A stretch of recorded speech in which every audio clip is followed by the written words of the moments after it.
So 2 days ago, Israel launched a bombing campaign dubbed Operation Protective Edge against Gaza that's still ongoing.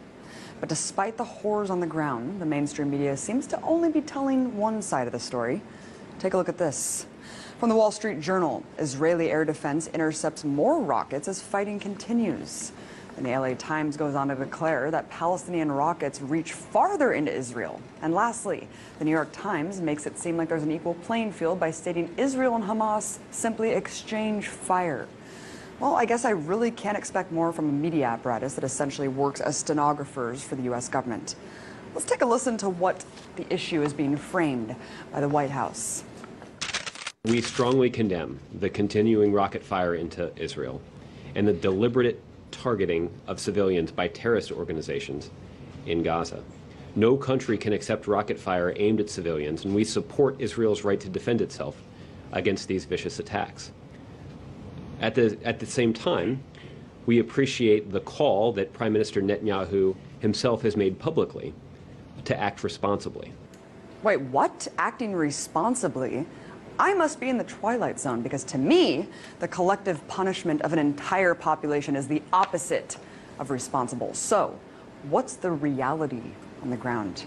Well, just in the last 24 hours, Israeli forces have conducted airstrikes that have struck 160 sites in Gaza, according to the IDF. In total, 550 sites have been bombed. And considering the fact that Gaza is one of the most densely populated places on Earth, with over 1 million inhabitants, any aerial strike conducted in the region almost certainly means civilian deaths. In fact, at the time of this broadcast, the strikes have killed at least 53 Palestinians, including 8 children and an 80-year-old woman. According to the Palestinian Minister of Public Works and Housing, at least 50 homes have been destroyed so far and 1,700 damaged. So when the IDF talks about hitting, quote, Hamas targets, remember that Hamas is the democratically elected leadership of Gaza, which could mean any government building or social services for Palestinians. So while the U.S. government can go on and on about Israel's right to defend itself, take heed of the increasing death toll in Gaza and the fact that no Israelis have yet died as a result of Hamas rockets. Look, I denounce deadly force on both sides. But it's important to not frame this as a cycle of violence that's equal. One is the colonizer-oppressor, the other, the colonized oppressed.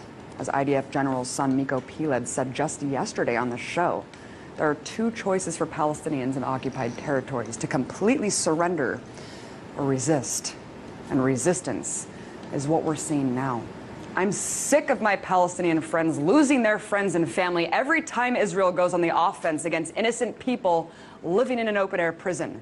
So if demolishing homes, conducting mass arrests, and bombing civilians is, quote, responsible, I shudder to think how many people have to die in order to define irresponsibility.